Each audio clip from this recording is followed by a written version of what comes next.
আলহামদুলিল্লাহ, আমি সুন্দরভাবে একটা আয়োজন করতে পেরে আমি অনেক খুশি বা অনেক আনন্দিত।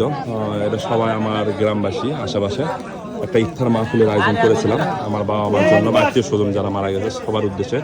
এই ইফতার মাহফিলের শেষে ইনশাল্লাহ আমরা একবার খাওয়ার আয়োজন করবো, একবারে আমাদের খাওয়ার আয়োজন হয়ে যাবে একবারে। এটা হলো গ্রাম বাংলার ঐতিহ্য এবং আমরা একসঙ্গে এভাবে খাবার বসে দেই, on time plate, on time glass এবং সরাসরি মাটিতে বসে দেওয়া হয়। এটাই হলো আমাদের গ্রামের ঐতিহ্য। যারা ছোট থেকে গ্রামে বড় হয়েছেন তারা বুঝতে পারেন যে গ্রাম মানে কি, আর যারা গ্রামে বড় হন নাই, শহরের মানুষ, তারা আপনার এই ভিডিওগুলো দেখতে পারেন ইনশাল্লাহ। এখন আমাদের ইফতারের হয়তো 1 থেকে 2 মিনিট বাকি আছে, 1 থেকে 2 মিনিট পরে হয়তো আমাদের ইফতার শুরু হয়ে যাবে ইনশাল্লাহ।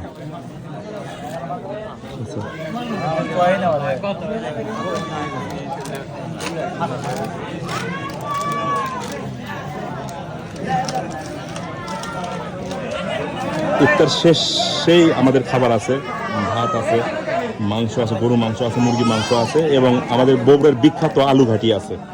আলু ঘাটি থাকবে, আমাদের বগুড়ার বিখ্যাত আলু ঘাটি। এটা হলো মাছ দিয়ে আলু ঘাটি হয়। সবাই আমার জন্য দোয়া করবেন এবং আমার বাবা মার জন্য দোয়া করবেন, আত্মীয় স্বজন যারা দুনিয়া ছেড়ে চলে আসে সবার জন্য দোয়া করবেন ইনশাআল্লাহ। আমি চেষ্টা করছি এবং মহিলাদের জন্য আলাদাভাবে করছি। মহিলাদের আমাদের আরেকটা বাড়ি আছে ওই পাশে, ওই বাড়িতে আমরা বসতে দিয়েছি ইনশাআল্লাহ। ইফতার শুরু হয়ে গেছে ইনশাআল্লাহ। আল্লাহু আকবার, মাশাআল্লাহ।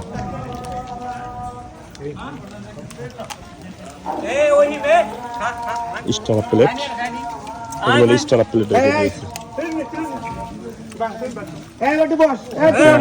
গ্রাম বাংলার ঐতিহ্য দেখুন কত সুন্দর, মাশাআল্লাহ।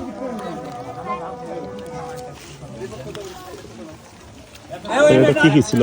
মুড়ি, পেঁজু, বড়ই বা বুট, তারপর হলো জুস, 1 গ্লাস করে। এই যে হলো এই জুসটা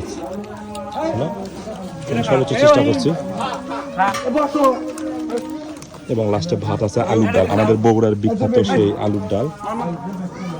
এটা হলো মাছ দিয়ে আলুর ডাল হয়, মাছ দিয়ে। আর মাংস থাকবে এক্সট্রা, মাংস আলাদা করা হয়েছে, এখানে মাংসের ঝোল আলাদা করা হয়েছে, ভাত থাকবে, চিকন চালের ভাত থাকবে।